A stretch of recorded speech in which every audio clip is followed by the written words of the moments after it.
தனஜயன் வாயுவும் ஆயுஷ் தீட்சை யோகமும். தனஜயன் வாயு என்று பேசியவுடன் இன்றைய இந்திய மருத்துவமாகிய ஆயுர்வேதாவாக இருந்தாலும் சரி, சித்த மருத்துவமாக இருந்தாலும் சரி, தனஜயன் என்பது உடலை விட்டு வெளியே சென்ற பிறகு 3ஆம் நாள் உடலை வீங்க வைத்து தலை வழியாக வெளியே செல்லும் என்ற ஒரு குறிப்பு தான் அனைத்து கிரந்தங்களிலும் உள்ளது. ஆனால் வேதசக்தி மருத்துவத்தில் தனஜயன் வாயுனுடைய முக்கியத்துவம் வேறு. வேதசக்தி மருத்துவத்தை உலகிற்கு அறிமுகம் செய்த திருமூல நாயனார் அவருடைய நூலில் குறிப்பிடுவது என்னவென்றால், தனஜயன் வாயுதான் மற்றைய பிற 9 வாயுகளையும் இயக்குகின்றது.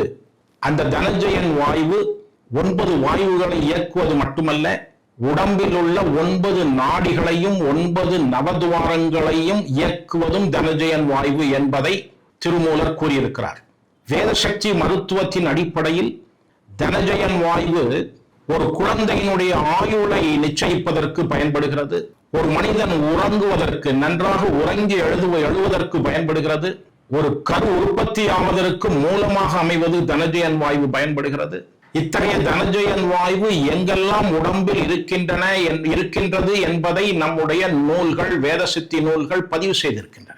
அவற்றையெல்லாம் நாம் ஒன்று சேர்த்து ஒரு பயிற்சியாக நம்முடைய முன்னோர்கள் செய்திருக்கிறார்கள். அந்த பயிற்சி தான் ஆயுஷ் தீட்சை யோகம் என்பது.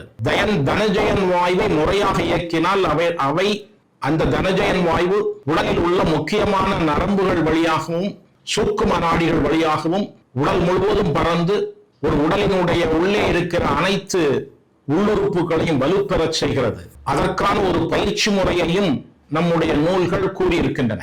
அந்த பயிற்சி முறைகளை நாம் முறையாக செய்ய வேண்டும். அவற்றையெல்லாம் இந்த கருத்தரங்கில் வெளிப்படுத்துவதாக இந்த கட்டுரை அமைகிறது. இந்த கட்டுரையின் நோக்கம் தனஜயன் வாயுவினுடைய முக்கிய பயன் என்ன, தனஜயன் வாயு உடம்பில் எங்கெங்கெல்லாம் இருக்கின்றன, தனஜயன் வாயு உடம்பில் செய்கிற வேலைகள் என்ன, தனஜயன் வாயுவை ஒழுங்குபடுத்துவதற்கு நாம் செய்கிற பயிற்சிகள் என்ன முதலானவற்றை எல்லாம் இந்த கட்டுரை வாயிலாக திருவாளர் சுரேஷ் மனோகர் அவர்கள் அரி ஃபவுண்டேஷனுடைய செயலராகவும் இயக்குநராகவும் இருந்து பணியாற்றி வருகிறார்கள். அவர்கள் இந்த கட்டுரையை அன்று வெளிப்படுத்த இருக்கிறார்கள். இதனுடைய பயிற்சியும் அன்று நடைபெறும். வணக்கம்.